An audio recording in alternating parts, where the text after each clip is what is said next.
Hello साथियों, मैं Gokulesh Sharma YouTube channel magic math सागरा में आपका हार्दिक स्वागत करता हूं। जैसा कि आपको पता है, परसेंटेज में मैंने पार्ट 2 तक आपको करा दिया है। आज पार्ट 3 लेकर के आ रहे हैं और इसी प्रकार से प्रश्नों का लेवल धीमे धीमे बढ़ता जाएगा। चलिए स्टार्ट करते हैं आज की क्लास।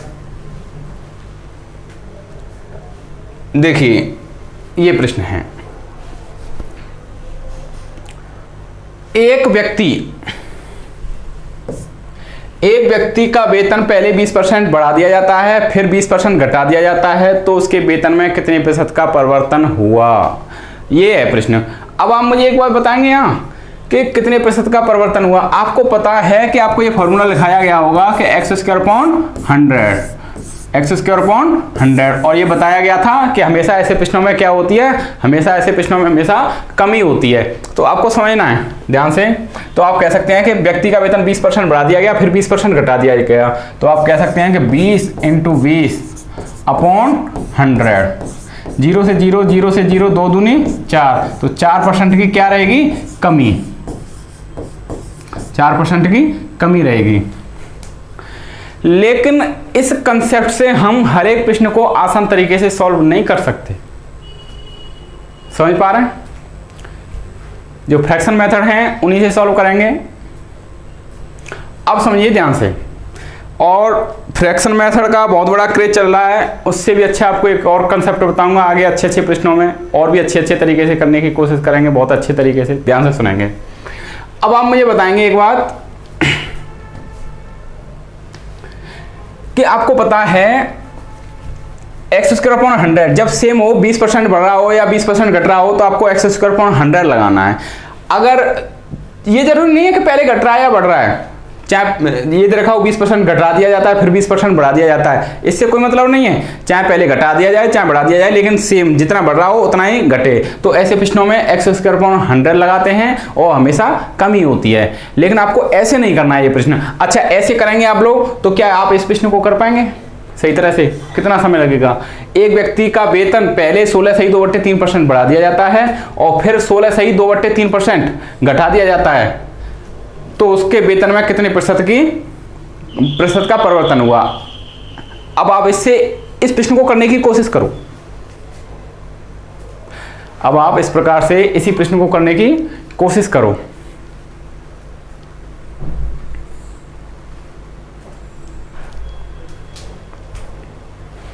अब समझिए ध्यान से। पहले प्रश्न पर आते हैं। जैसा कि आपको पता है कि 20% बढ़ा दिया जाता है फिर 20% घटा दिया जाता है, तो 20% का फ्रैक्शन कितना होता है? 1/5।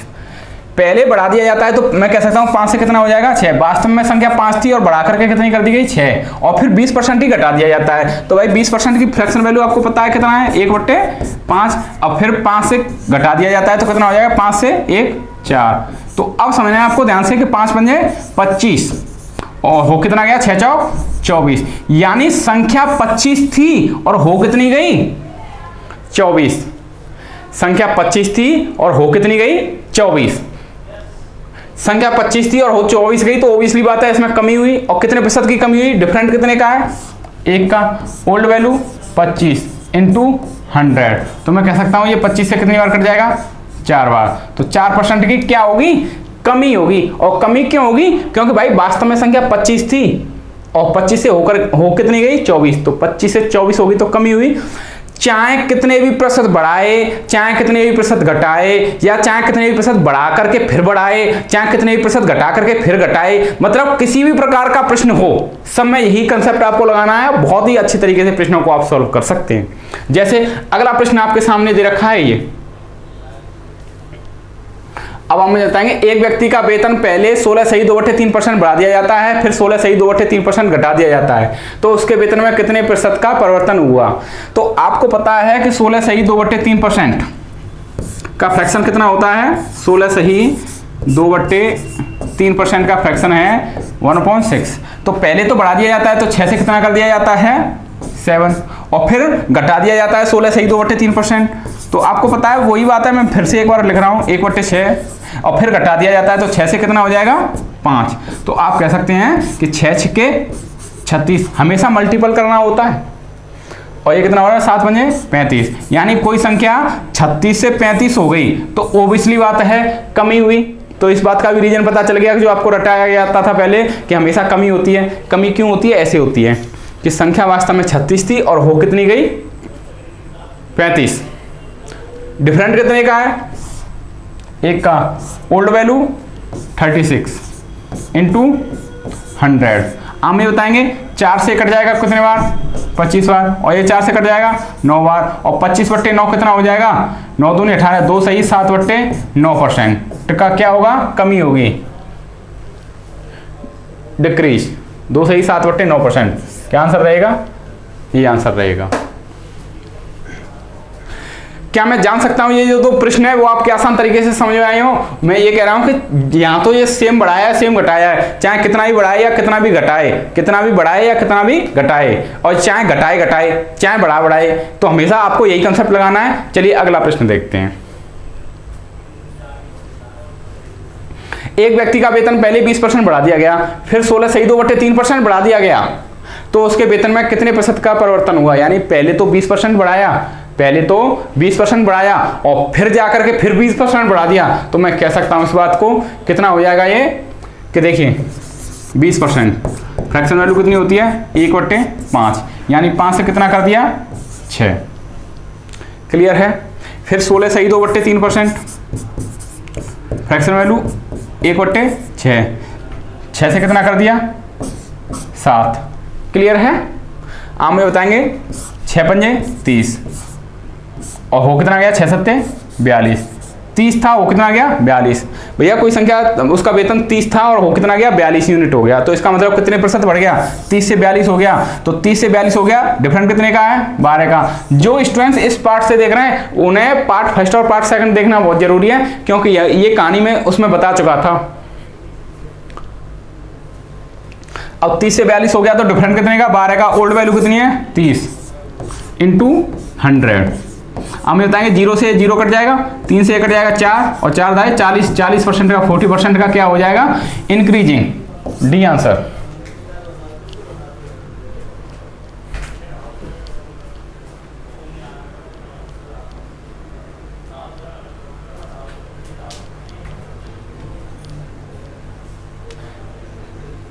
क्लियर है एकदम? चलिए अगला प्रश्न देखते हैं। बहुत आसान तरीके से क्लियर हो गया हुआ। अर्थात आप लोगों को कभी भी शहर की जनसंख्या इतने बढ़ाने के बाद में फिर इतनी घट जाती है, चाहे शहर की जनसंख्या हो, चाहे वेतन हो या आय हो, सभी कुछ भी हो, सब में यही कंसेप्ट आपका लगना है। और मुझे उम्मीद है बहुत आसान तरीके से समझ में आ गया होगा। चैनल है मैजिक मैथ सागरा और मैं गोकुलेश शर्मा आपका हार्दिक स्वागत करता हूं एक बार फिर से। देखिए अगला प्रश्न। अब इस प्रश्न का आंसर आप मुझे जल्दी से जल्दी देंगे। एक व्यक्ति का वेतन पहले 25% बढ़ा दिया जाता है, फिर 10% घटा दिया जाता है, तो उसके वेतन में कितने प्रतिशत का परिवर्तन हुआ? भाई एक बार बताओ आप मुझे। पहले 25% बढ़ा दिया जाता है, 25%, फ्रैक्शन वैल्यू 1/4 है कि नहीं? बढ़ा दिया जाता है तो 4 से कितना हो जाएगा? 5। और फिर 10% घटा दिया जाता है, और 10% की फ्रैक्शन वैल्यू कितनी होती है? 1/10।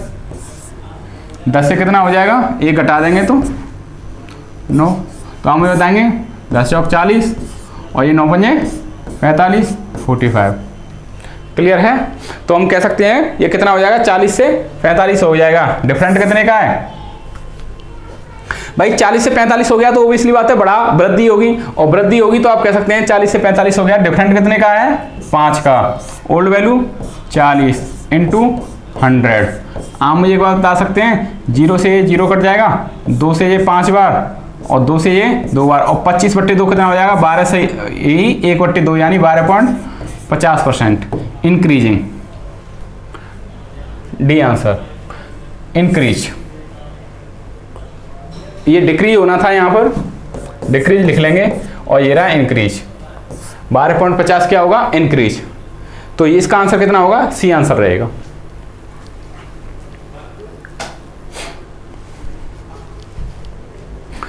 अभी तक ये 4 प्रश्न डिस्कस किए और मुझे उम्मीद है अगर ऐसा प्रश्न आपके सामने आएगा तो आप उसकी पिक्चर खत्म कर देंगे 1 मिनट में। चलिए अगले प्रकार के प्रश्न देखते हैं। अब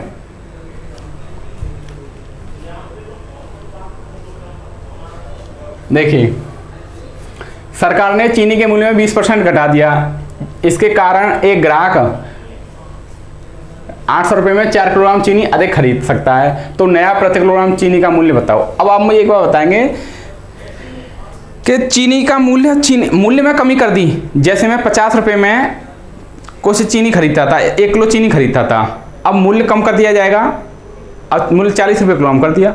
तो भाई अब मैं 50 रुपये किलोग्राम में कुछ ज़्यादा ही खरीद पाऊंगा, उतने ही रुपये में कुछ ज़्यादा खरीद पाऊंगा, वस्तु कुछ ज़्यादा ही तो खरीद पाऊंगा। ये सब कुछ आपको याद है तो अच्छी बात है, नहीं याद है तो और अच्छी बात है। अब आपको मैं कंसेप्ट बता रहा हूँ, उस प्रकार से करने ये इस प्रकार के प्रश्न। कोई फ्रैक्शन मेथड मत लगाना, ध्यान से समझने की कोशिश करो। सरकार ने चीनी के मूल्य में 20% घटा दिया, इसके कारण एक ग्राहक 800 रुपये में 4 किलोग्राम चीनी अधिक खरीद सकता है। आप मुझे एक बात बताएंगे कि नया मूल्य,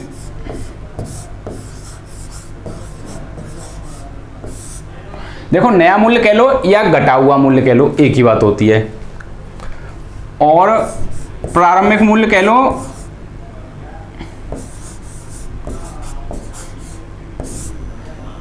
सुनिए, या पुराना मूल्य कह लो, एक ही बात होती है। अब सुनिए क्या करना है आपको, यहां लिखने हैं रुपए इनटू जितना घटा कितना घटा। मैं इन प्रश्नों को ही सॉल्व करता हूं, इस प्रश्नों को ही पूरा सॉल्व करता हूं, ध्यान से समझने की कोशिश करेंगे आप लोग। इस प्रश्न को भी पूरा सॉल्व करता हूं। अब ये सॉल्व कैसे करना है आपको, अब सुनिए। नया मूल्य और प्रारंभिक मूल्य, पहले मैं इस प्रश्न के दोनों आंसर निकालूंगा, ध्यान से समझेंगे कि नया मूल्य कैसे ज्ञात करना है। कभी भी प्रश्न आ जाए प्रारंभिक मूल्य कैसे ज्ञात करना है। अब आपको इसमें नया मूल्य पूछा है तो नया मूल्य ज्ञात करेंगे आप लोग, और पुराना मूल्य पूछा है तो पुराना मूल्य तो पूछा जा सकता था कि नहीं। अब सुनिए ध्यान से, आपने रुपए यहां पर लिख लिए 800 रुपये थे, बिल्कुल बहुत सुंदर कंसेप्ट। कितने की कमी की गई, 20% की, 20% आपने यहां लिख लिया। यही प्रोसेसिंग इसमें कर दो। रुपए कितने थे 800, कितने की कमी की गई 20% की। यहां तक कोई प्रॉब्लम नहीं होनी चाहिए। आपको यह ध्यान रखना है कि नए मूल्य में हमेशा आपको यहां पर 100 रखना है, 100। और कितना सामान अधिक खरीदा था 4 किलोग्राम, नए मूल्य के लिए हमेशा 100 रखना है। और एक बताओ, और यहां पर क्या रखना है, यहां पर आपको रखना है जो घटा हुआ मूल्य था। तो हर एक चीज अपने आप में 100% होती है, और 100 में से 20% घटा देंगे तो कितना बचेगा 80 इंटू कितना अधिक खरीदा 4। ये आपके मूल्य होंगे। लेकिन आपको नया मूल्य पूछा था तो आप मुझे बताएंगे 2 जीरो से ये 2 जीरो कट जाएंगे, 4 से कट जाएगा 2 बार, 2 20 चौक 20 दूनी 40। मतलब ये बात मैंने आपको समझाने के लिए थोड़ा सा टाइम लगा, नहीं तो आपको इसमें कॉपी पेन चलाने की भी जरूरत नहीं थी। अगर आपको यहीं पर इसका प्रारंभिक मूल्य पूछा जाता तो क्या होता, देखिए ये 0 से 0 कट जाएगा, ये 8 से कट जाएगा 10 बार, और ये 4 से कट जाएगा 5 बार, तो प्रारंभिक मूल्य कितना हो जाएगा 50। बोलो बात समझ में आई कि नहीं। लेकिन आपको नया मूल्य पूछा है इसमें, तो आंसर क्या रहेगा 40 रुपये किलोग्राम, सी आंसर। मैंने 3-4 प्रश्न लिए हैं, ये कंसेप्ट आपका ऐसा क्लियर हो जाएगा बहुत आसान तरीके से।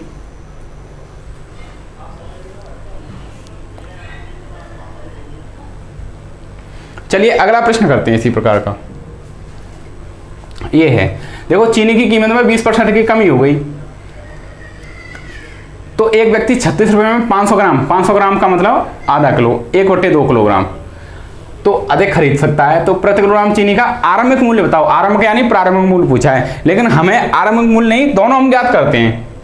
अगर आपको आरंभिक ज्ञात करना है तो देखो आप क्या करेंगे, प्रारंभिक ज्ञात करेंगे आप, तो हम कह सकते हैं रुपए कितने थे 36, और कमी कितने की गई 20% की। और प्रारंभिक के लिए आपको क्या रखना है, 20% की कमी की गई, तो 100 - 20 कितना हो जाएगा 80। और मल्टीपल कितना चीनी अधिक खरीदा 500 ग्राम यानी 1/2 किलोग्राम। क्लियर है।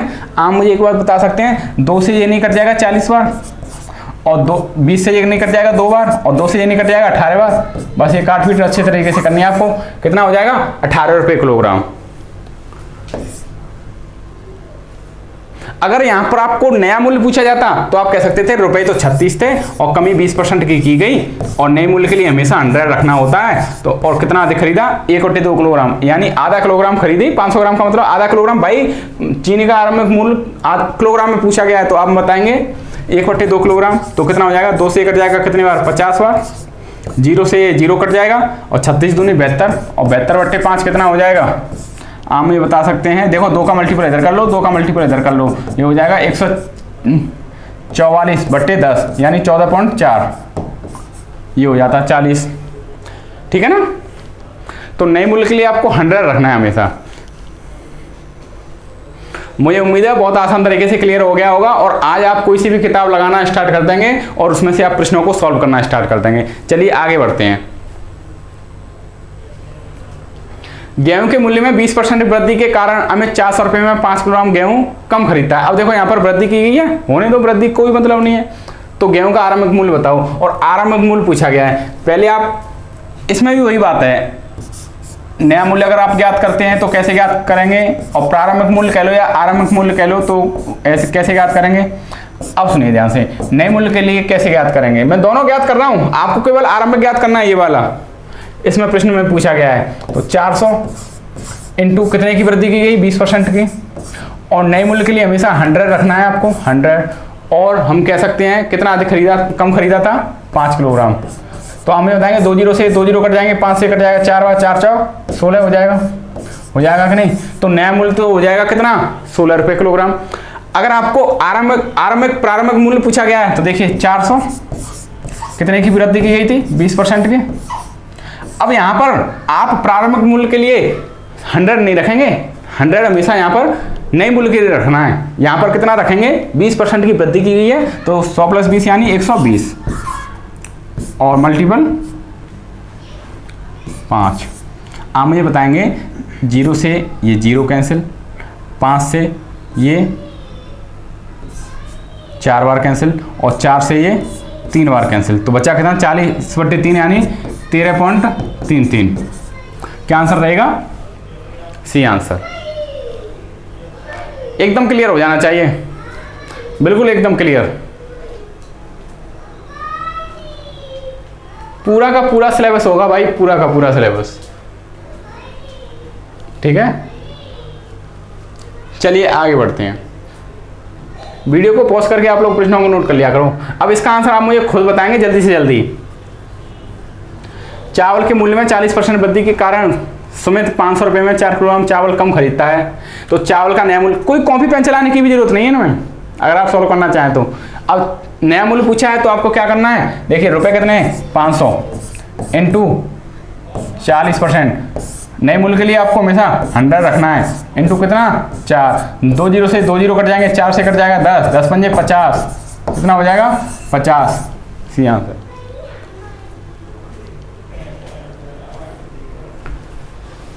क्लियर है। अगर यहां पर आपको प्रारंभिक मूल्य पूछा जाता और वृद्धि की गई है तो यहां पर 100 की जगह पर आपको 140 करना पड़ता केवल। और मुझे उम्मीद है ये बात आपके बहुत आसान तरीके से समझ में आ गई होगी। चलिए इसी उत्साह उमंग के साथ में आगे और बढ़ते हैं।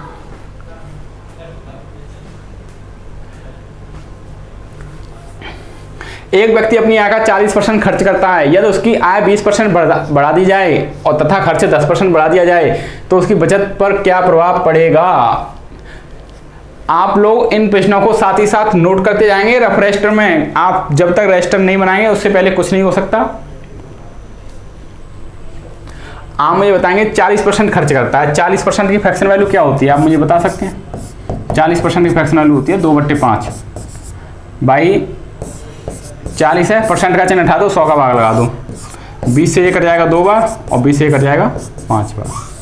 इसका मतलब 40% खर्च करता है अपनी आय का। इसका मतलब उसकी आय 5 थी। अब देखो यहां पर लिख लेते हैं, यहां पर लिख लो भाई आय और खर्च और बचत। देखिए बहुत अच्छा मेथड है, इसका ध्यान से समझना। अगर आय 5 है और खर्च कर देता है अपनी आय का 40%, तो खर्च कितना कर देता है 2। अगर आय उसकी 5 यूनिट है तो खर्च कितना कर देता है 2 यूनिट। वो कमाता 5 रुपए और खर्च कर देता है 2 रुपए, तो बचाएगा कितना 3 यूनिट। क्लियर है, यहां तक कोई प्रॉब्लम है। ये रेशियो में बात, अगर 5 यूनिट आए तो खर्च कितना करेगा 2 यूनिट, तो बचाएगा कितना 3 यूनिट। तो इनमें आप अपनी सुविधा के अनुसार 2-2 जीरो बढ़ा सकते हैं। क्यों बढ़ा सकते हैं, क्योंकि कैलकुलेशन आसान हो जाएगी। बात वही है। अब वो 500 रुपये कमाता है तो 200 रुपये खर्च कर देता है तो 300 रुपये बचत कर लेता है। आपको ऐसे प्रश्नों में 2 जीरो अपनी सुविधा अनुसार बढ़ा लेने हैं। ये चीज तो सीखनी है आपको कि कैसे प्रश्न को आसान तरीके से सॉल्व किया जा सकता है, क्या कैलकुलेशन है। जिसकी कैलकुलेशन अच्छी उसका मैथ अच्छा। अब आप मुझे बताएंगे कि उसकी आय 20% बढ़ा दी जाती है, तो 500 को आप 20% बढ़ाएंगे भाई, 500 को आप 20% बढ़ाएंगे 600 हो जाएगा, 120/100, 2 जीरो से 2 जीरो, 12 5 60 यानी कितना हो जाएगा 600। तो मैं इसे मिटा दूं,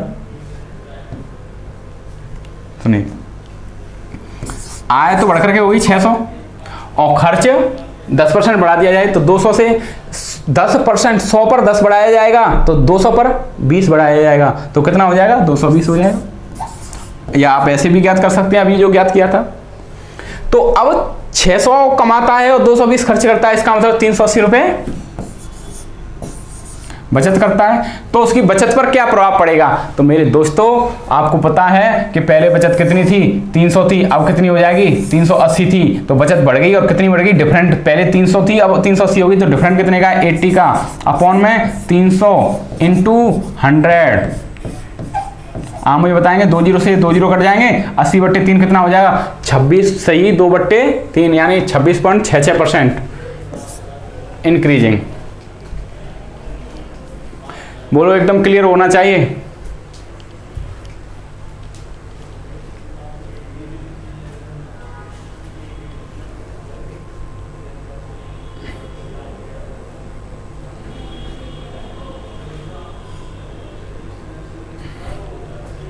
चलिए आगे बढ़ते हैं। सेम उसी प्रकार का प्रश्न है, इसे भी कीजिए। एक व्यक्ति अपनी आय का 60% खर्च करता है, 60% की फ्रैक्शन वैल्यू कितनी होती है 3/5। आप मुझे बताएंगे अगर उसकी आय जो है, अगर उसकी आय और खर्च और बचत, ये बात आपको ध्यान रखनी है, कंसेप्ट क्लियर करना है आपको, कंसेप्ट क्लियर करना है केवल। अब आप मुझे एक बार बताओ यहां पर भाई, आय अगर उसकी 5 है तो खर्च कितना कर देता है 3 यूनिट। आय अगर 5 है तो खर्च कर देता है 3 यूनिट, तो बचा कितना लेता है 2 यूनिट। क्लियर है। अब आय में की जाती है 20, आय को 10% बढ़ा दिया जाता है। अब ये बताओ 5 को 10% बढ़ाने में थोड़ी सी प्रॉब्लम आएगी कैलकुलेशन में, इस वजह से सभी के लास्ट में 2-2 जीरो चिपका लो, कोई फर्क नहीं पड़ने वाला उनसे। अब आप मुझे बताएंगे कि 500 अगर बचाता आय उसकी तो 300 खर्च कर देता है तो 200 बचा लेता है, रेशियो तो वही रहा।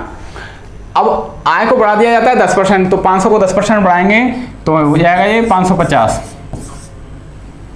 और 300 को खर्च को 20% घटा दिया जाता है तो ये कितना हो जाएगा 240। ये सॉल्व कर लोगे कि नहीं। 500 को 10% बढ़ाया तो 100 + 10 यानी 110/100, 2 जीरो से 2 जीरो यानी 550 आ जाएगा ये। अगर इसी को यहां पर घटाने का जिक्र किया जाए, अगर घटाने का जिक्र किया जाए तो आप कह सकते हैं इस बात को कि जैसे 300 को घटाया 20% तो 100 - 20 यानी 80/100, 2 जीरो से 2 जीरो 38 24 240। अब 550 रुपये उसकी आय हो गई और खर्च कर देता है 240, तो इसका मतलब बचा कितने लेता है 210। तो उसकी बचत पर क्या प्रभाव पड़ेगा भाई, बचत पहले 200 थी और अब कितनी है 210 है, तो मैं कह सकता हूं डिफरेंट कितने का है 200 से 210 होगी, तो बढ़ेगी बचत, बढ़ेगी कि नहीं। डिफरेंट 10 का ओल्ड वैल्यू 200 इंटू 100, 2 जीरो से 2 जीरो 2 से 1 कट जाएगा 5, तो 5% की क्या हो जाएगी वृद्धि हो जाएगी। क्लियर है। चलिए आगे बढ़ते हैं।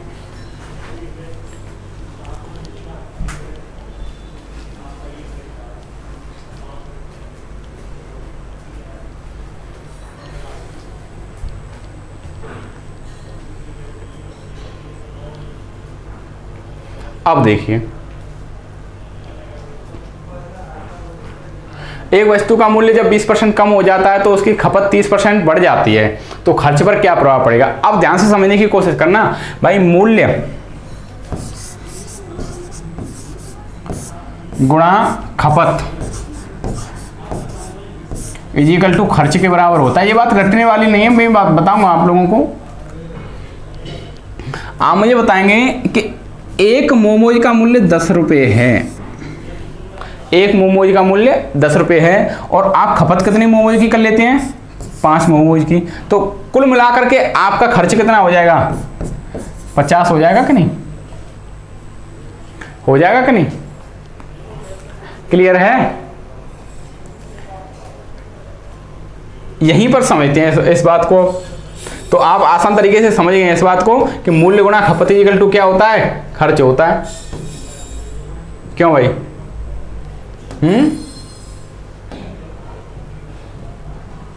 रहेगा कि नहीं। अब समझिए ध्यान से, एक वस्तु का मूल्य 20% कम कर दिया गया, 20% की फ्रैक्शन वैल्यू कितनी होती है, 1/5। तो 5 मूल्य था प्रारंभ में और कम कर दिया तो नया मूल्य वो कितना हो जाएगा, 4। क्लियर है। उसकी खपत 30% बढ़ जाती है, इससे खपत 30% बढ़ जाती है और 30% की फ्रैक्शन वैल्यू कितनी रहेगी, 3/10। अब देखेंगे परसेंट का चिन्ह उठा करके 100 का भाग लगा देंगे। तो आप मैं बताओ, पहले ये हर वाली संख्या वास्तव में संख्या होती है, जो मैंने आपको पार्ट पहले बताया उन्हें ध्यान रखना।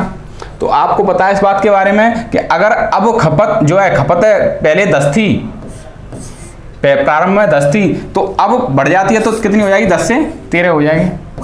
क्लियर है। अब हम ये बता सकते हैं कि प्रारंभ में खर्च कितना था, 10×5 50 यूनिट था, और अब कितना है, नया खर्च कितना है, 13×4 52 यूनिट है, 52 यूनिट। तो हम कह सकते हैं इस बात को, 50 से 52 हो गया, 52 हो गया, तो हम कह सकते हैं कितने प्रतिशत का खर्च बढ़ गया, तो बढ़ा है, 50 से 52 हो गया तो कितना बढ़ गया, 2 ओल्ड वैल्यू 50 × 100। अब बताओ 50 से कट जाएगा 4, 2 दूनी 50 से कट जाएगा 2 2 दूनी 4, 4%। तो 4% का इंक्रीजिंग हो जाएगा। कहाँ है इंक्रीजिंग, ये रहा, ये आंसर।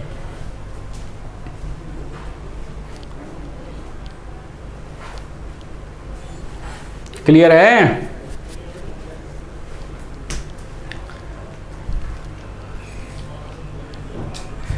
ये पार्ट 3 है। आप ये ना समझें कि अब ये पार्ट 3 है, तो अब ये आप इसे पार्ट 3 को पढ़ करके आप ये समझने लगे परसेंटेज आपका क्लियर हो गया। 10 पार्ट करवाऊंगा, कम से कम 10-12 पार्ट आएंगे इसके, और आप लोगों को ऐसे ऐसे प्रश्न सीखने को मिलेंगे कि वास्तव में आपको पता चलेगा कि हाँ परसेंटेज ये होता था। परसेंटेज देखिए, बस आप लोग जुड़े रहिएगा और मैं पूरा का पूरा आपको सिलेबस करवाऊंगा। लाइक शेयर सब्सक्राइब जरूर करें। चलिए आगे बढ़ते हैं।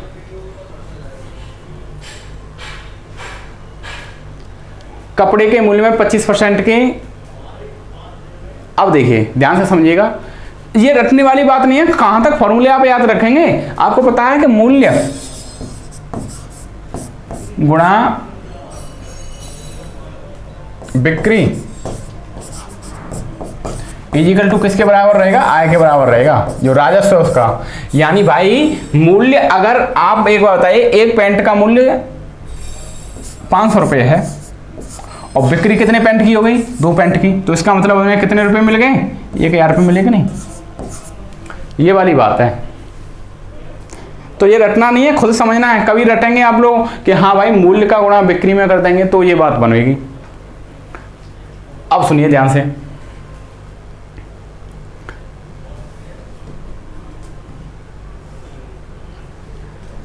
समझ में आ रहा है।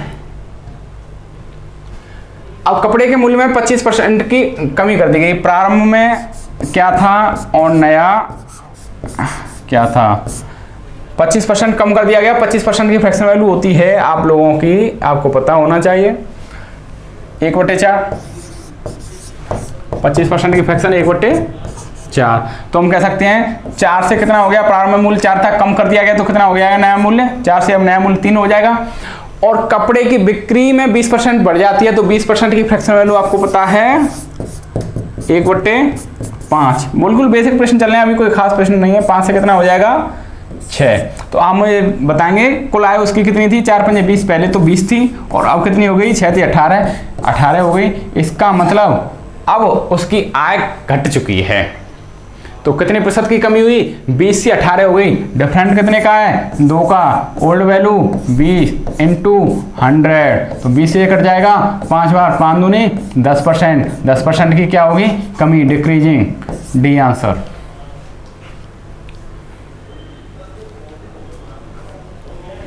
रजिस्टर बनाते जाना मेरे प्रिय विद्यार्थियों, रजिस्टर जरूर बनाते जाना। ये जिम्मेदारी है मेरी आपको सिलेक्शन दिलाना, और सिलेक्शन ना हो तो तुम मुझसे कह देना, जितना मैं पढ़ा रहा हूं उसे ही पढ़ते जाओ।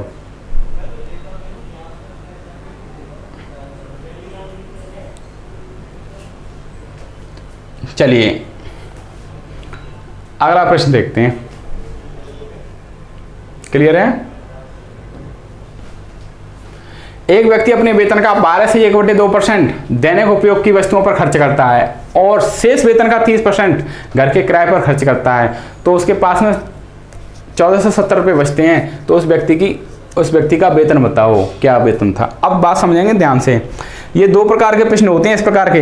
एक तो ये होता है कि एक व्यक्ति अपनी आय का, मैं समझा रहा हूं अभी, ध्यान से समझने की कोशिश करेंगे, कि एक व्यक्ति अपनी आय का 20% मकान के किराए पर खर्च करता है, 30% भोजन पर खर्च करता है, 10% बच्चों की पढ़ाई पर खर्च करता है। तो उसे देखेंगे कुल मिलाकर के उसने कितना खर्च कर दिया, 20 और 30, 50 और 10, 60% खर्च कर दिया। तो बचाएंगे कितना, 40% बचा। तो आप बचत 40% करके उसे प्रश्न को सॉल्व कर देते हैं। लेकिन कभी भी प्रश्न ऐसे आए कि शेष और शेष दे रखा हो, एक व्यक्ति अपने वेतन का 12 से 1/2% दैनिक उपयोग की वस्तुओं पर खर्च करता है, शेष का, अब आपको यह प्रश्न कैसे करना है। तो अब आपको यह प्रश्न ऐसे करना है, ध्यान से समझने की कोशिश करो। मिटा रहा हूं मैं इसे। अगर शेष नहीं दे रखा हो तो आप आसान तरीके से ऐसे सॉल्व कर सकते हैं। अगर शेष दे रखा है तो आप फ्रैक्शन से सॉल्व करना। देखिए 12 से 1/2%, 12 से 1/2%, फ्रैक्शन वैल्यू कितनी है, 1/8। आय और बचत। अब मुझे एक बात बताएंगे आप लोग, 12 से 1/2% की फ्रैक्शन वैल्यू कितनी है, 1/8। हम कह सकते हैं अगर उसकी आय 8 है तो 1 खर्च कर दिया तो बचेगा कितना, 7। शेष का, जब शेष का दे रखा हो तब आपको ये कंसेप्ट लगाना है, और नहीं तो वैसे अगर शेष नहीं दे रखा हो, जैसे शेष का, इतने का, शेष का, फिर शेष का, तो आपको बहुत आसान तरीके से कर सकते हैं। वो साधारण तरीका था जो आसान तरीके से कर सकते हैं, जो मैंने बताया लास्ट क्वेश्चन में, लास्ट पार्ट में। तो 30% घर के किराए पर, तो 30% की फ्रैक्शन वैल्यू कितनी होती है, 3/10। आप ये बताओ अगर उसकी आय 10 यूनिट थी तो खर्च कितना कर दिया, 3 यानी 7। आप ये बताएंगे 10 8 80 और बचा कितना, 49। तो अब उसकी आय 80 से कितनी होगी, 49 होगी। तो डिफरेंट कितने का है, 80 से 49 होगी, तो ऑब्वियसली बात है कमी हुई। अब कितने की कमी हुई, डिफरेंट नहीं, ये नहीं पूछा कि कितने प्रतिशत की कमी हुई। यदि उसकी बचत 1470 रुपये है तो उस व्यक्ति का वेतन बताओ। वेतन कह लो, आय कह लो, एक ही बात होती है। यहां तो उसकी बचत 49 यूनिट है और पैसे कितनी दे रखी है, 1470। तो हमें बताएंगे 1 यूनिट की वैल्यू कितनी हो जाएगी, 49 से ये कट जाएगा एक बार और 1 यूनिट, और ये 49 से कट जाएगा कितने बार, 3 बार, और 0 लगा हुआ है। तो 1 यूनिट की वैल्यू 30। जब 1 यूनिट की वैल्यू 30 है तो आप मुझे बताएंगे 80 यूनिट की वैल्यू कितनी हो जाएगी, 80 × 30, 80 × 30 कितना हो जाएगा, 2400। और यही इस प्रश्न का आंसर है। कहाँ है, 2400। तो उस व्यक्ति का वेतन कितना था, 2400 था। क्लियर हो जाना चाहिए बिल्कुल एकदम।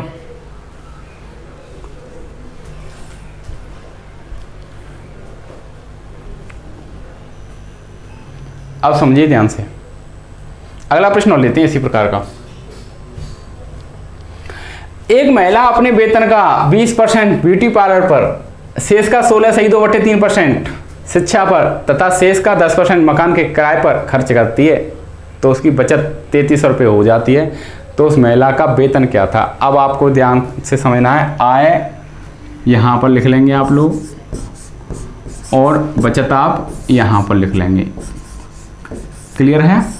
आप मुझे एक बार बताएंगे, 20% ब्यूटी पार्लर पर खर्च कर दिया, 20% की फ्रैक्शन वैल्यू 1/5, 20% की फ्रैक्शन वैल्यू 1/5। अब अगर आय उसकी 5 यूनिट है तो खर्च कितना कर दिया, 1 यूनिट, यानी बचा कितना, 4। शेष का 16 सही 2/3%, ये 16 सही 2/3% है भाई। 16 सही 2/3%। इंग्लिश में भी देख लो, तो इसकी फ्रैक्शन वैल्यू कितनी हो जाएगी 1/6। किस पर खर्च कर दिया, शिक्षा पर। तो यानी 6 आई थी तो खर्च कितना कर दिया 1, तो 6 से कितना हो जाएगा, ये 6 से कितना हो जाएगा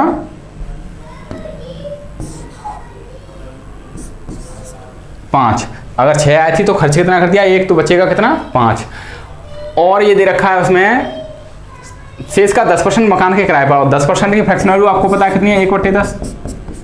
तो हम कह सकते हैं 10 उसकी आय है तो खर्च कर दिया 1, तो कितना हो जाएगा 9। क्लियर है। अब आप मुझे एक बात बताएंगे, यहाँ पर ये तो बचत का यूनिट है और ये आय का यूनिट है, तो क्या आप इसका सभी का मल्टीपल करेंगे? ऐसे बहुत ज़्यादा टाइम लग जाएगा। आप काट सकते हैं, किसी को भी किसी से काट सकते हैं। आप मुझे बताओ, ये 5 से इधर के 5 से इधर का 5 का कट जाएगा, बिल्कुल कट जाएगा। आप मुझे बताएंगे 3 से ये कट जाएगा 2 बार और ये 3 से कट जाएगा 3 बार। क्लियर है। अब सुनो ध्यान से, ये 2 से कट जाएगा ये 2 बार और इस 2 से कट जाएगा ये 5 बार। तो बचा कितना 5:3।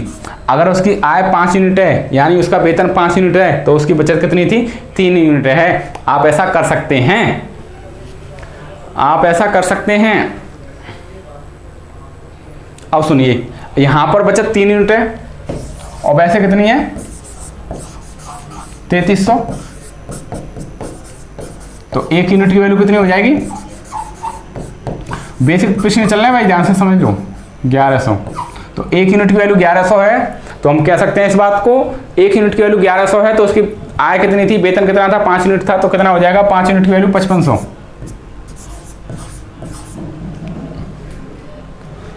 D answer. क्लियर होना चाहिए, एकदम एकदम क्लियर होना चाहिए।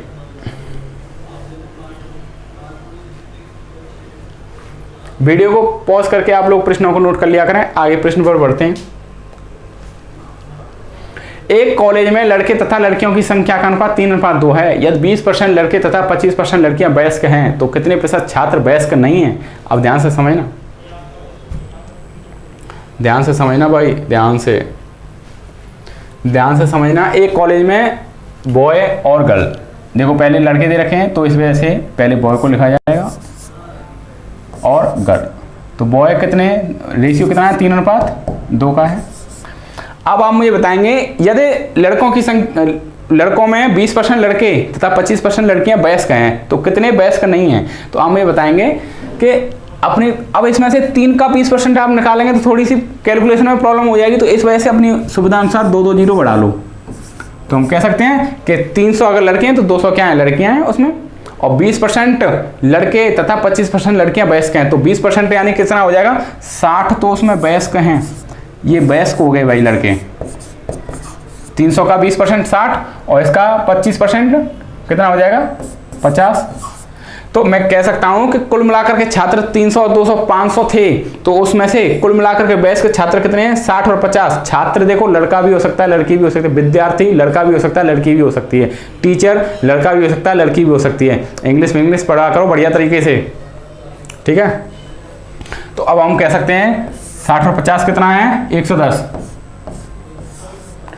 अब 110 वयस्क हैं तो वयस्क कितने नहीं है, तो हम कह सकते हैं 500 में 390 फिर वयस्क नहीं है। तो आपको उन वयस्क जो वयस्क नहीं है उन्हीं का प्रतिशत पूछा है, तो हम कह सकते हैं 390 वयस्क नहीं है। कितनों में 500 में इंटू 100।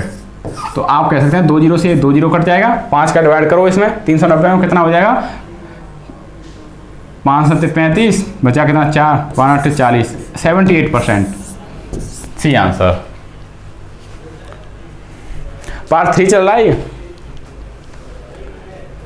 और ये प्रश्न है 55।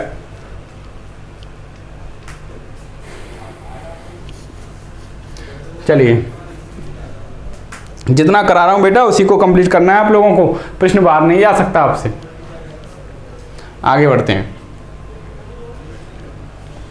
यदि 40 रुपए किलोग्राम वाले दूध को 100% शुद्ध माना जाता है तो 25 रुपए किलोग्राम वाले दूध में शुद्धता का प्रतिशत बताओ। आप मुझे बताएंगे ध्यान से। आप मुझे एक बार बताओ, यहाँ पर मैं कह सकता हूँ कि 40 रुपए किलोग्राम है दूध और वो कितना है 100% शुद्ध है। तो अब 25 रुपये किलोग्राम वाला कितना रहेगा, तो आपको इसे यहाँ 25 करना है, तो 25 कैसे करेंगे, जो प्रक्रिया आपको यहाँ करनी है वही प्रक्रिया आपको यहाँ करनी है। तो आप पहले ये निकालो 1 रुपये किलोग्राम वाला कितना हो जाएगा, कितना शुद्ध हो जाएगा, तो 40 का भाग लगा देंगे, 100/40% शुद्ध हो जाएगा कि नहीं। और 25 रुपये वाला, तो 25 का मल्टीपल आप इधर करेंगे, तो 25 एकम 25, तो 25 का मल्टीपल आपको उधर करना पड़ेगा। तो 25 रुपये किलोग्राम वाला इतने प्रतिशत शुद्ध होगा। आप मुझे बताओ कि ये 0 से 0 कट जाएगा, 2 से ये 5 बार और 2 से ये 2 बार, तो 25 पंजे 125, 125/2 कितना हो जाएगा, 125/2 हो जाएगा 62.5%। अगर शुद्ध दूध 40 रुपये किलोग्राम है, अगर शुद्ध दूध 40 रुपये किलोग्राम है, तो 25 रुपये लीटर वाला दूध कितना शुद्ध माना जाएगा, 62.5%। क्लियर है? बहुत बढ़िया प्रश्न है, ध्यान से समझना। ये जो बीच में मल्टीपल करते हैं इसे ऊपर ही मानते हैं। अगर आप प्रश्न इसी प्रकार का है, अच्छा जो स्टूडेंट्स को स्पीड कम लग रही है वो थोड़ी अपनी स्पीड बढ़ा लें। आजकल कंपटीशन टाइम मैनेजमेंट का है बेटा, ठीक है, ध्यान से समझो। यदि 24 कैरेट सोने को 100% शुद्ध माना जाता है, तो 22 कैरेट सोने में शुद्धता का प्रतिशत बताओ। अब सुनो, 24 कैरेट को माना गया है शुद्ध कितना, 100% शुद्ध।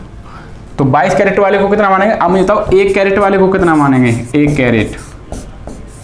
कैरेट वाले को मानेंगे 100/24% शुद्ध। अब 22 कैरेट वाले को कितना मानेंगे, तो 22 का मल्टीपल आपको इधर करना पड़ेगा, तो 22 एकम 22 जब तो हो गया, तो 22 का ही मल्टीपल आपको इधर करना पड़ेगा।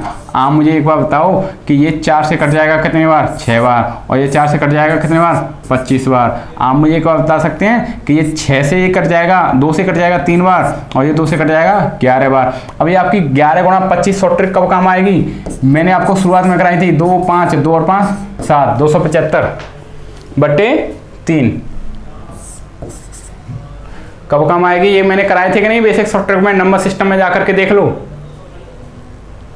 अब आप कह सकते हैं कि 275/3% शुद्ध होगा वह, तो कितना होगा, इसका डिवाइड करेंगे तो 9 × 27 9 और 91 सही 2/3%। कहाँ है, ये रहा, इतने प्रतिशत शुद्ध होगा 22 कैरेट सोना।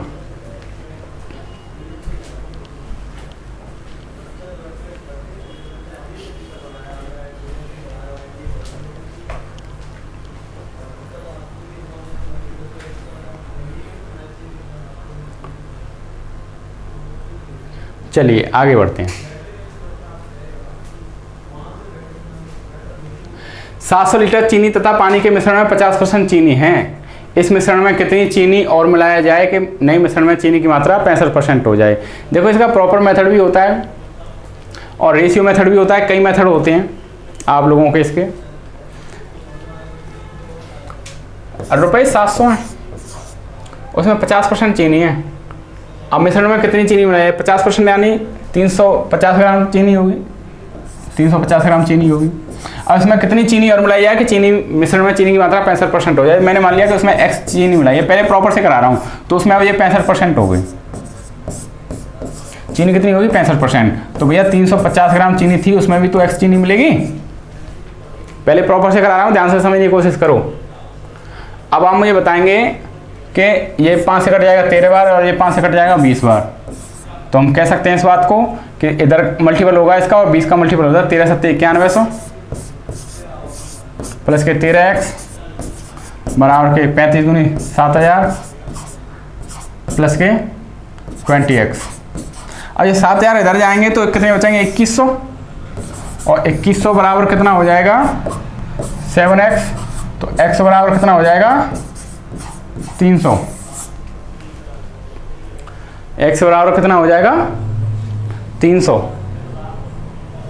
क्लियर है? 300 ग्राम चीनी मिलाएगी इसमें, लेकिन ऐसे नहीं करना आपको, ध्यान से समझना ना, रेशियो मेथड से करना है। अभी ध्यान से समझना, 700 लीटर के मिश्रण में चीनी और पानी के मिश्रण में कितना है, 50% चीनी है।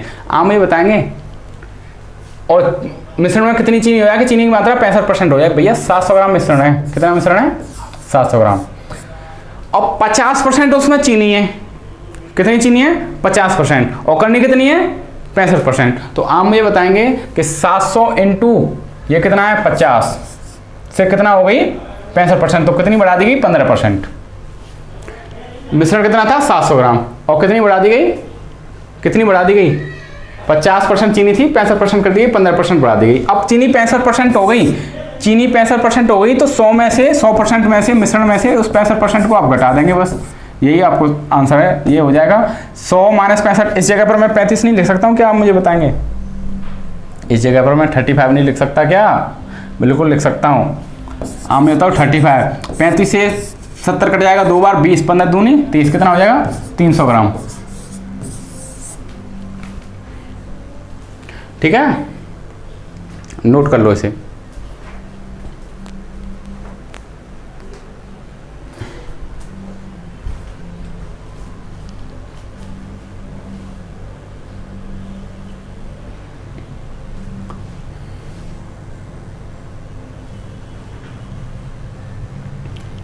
देखिए आप इसे ऐसे करना चाहें, अब देखिए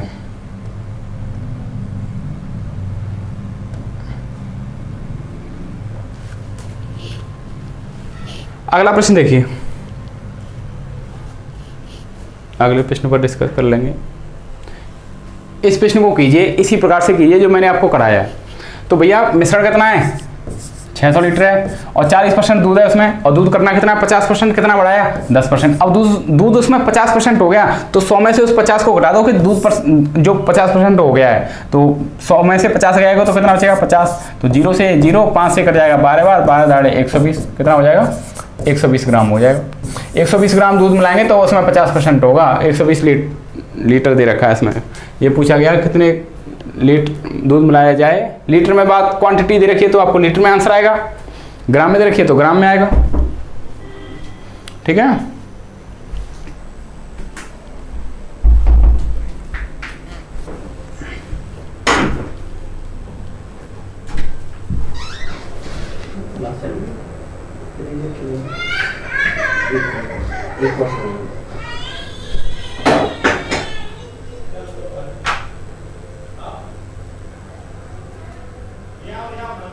चलो लास्ट प्रश्न और देखते हैं इसका। एक संख्या को x% बढ़ा दिया जाता है, आरंभिक संख्या प्राप्त करने के लिए इसे कितना प्रतिशत घटाना होगा। अब ये प्रश्न मैंने आपको शुरुआत में ही करवाया था। देखो कभी कभी फॉर्मूला भी पूछ लिया जाता है कि x, इससे पहले वाला पार्ट देखेंगे 100 प्लस माइनस x इंटू 100 ये होता है। अगर वृद्धि की जा रही है तो प्लस का चिन्ह लेंगे और कमी हो रही है तो माइनस का चिन्ह लेंगे। ये बेसिक फॉर्मूला है जो आपको पूछ लिया जाता है, ये बेसिक फॉर्मूला है जो आप लोगों को पूछ लिया जाता है। तो आप मुझे एक बार बताएंगे, इसमें अगर बढ़ा दिया जाता है x% तो बढ़ाने के लिए कौन सा चिन्ह लेंगे, प्लस का चिन्ह लेंगे। कौन सा चिन्ह लेंगे, प्लस का चिन्ह लेंगे। तो आंसर क्या रहेगा x/100 प्लस x इंटू 100 कहाँ है, x/100 plus x into 100, x बट्टे देखो ये होगा, यहाँ पर 100 नहीं लगा हुआ है, इसमें आप 100 लगा लेंगे 100। क्लियर है, ये आंसर है डी। क्लियर है। चलिए इसी उत्साह मन के साथ में मैं आपसे पार्ट 4 के साथ में फिर मिलता हूं, और पढ़ते रहिए और रेस्ट बनाते रहेंगे आप लोग, और पूरा का पूरा सिलेबस आपको इस चैनल पर कराया जाएगा। ओके बाय, मिलते हैं इसी उत्साह मन के साथ में, बाय।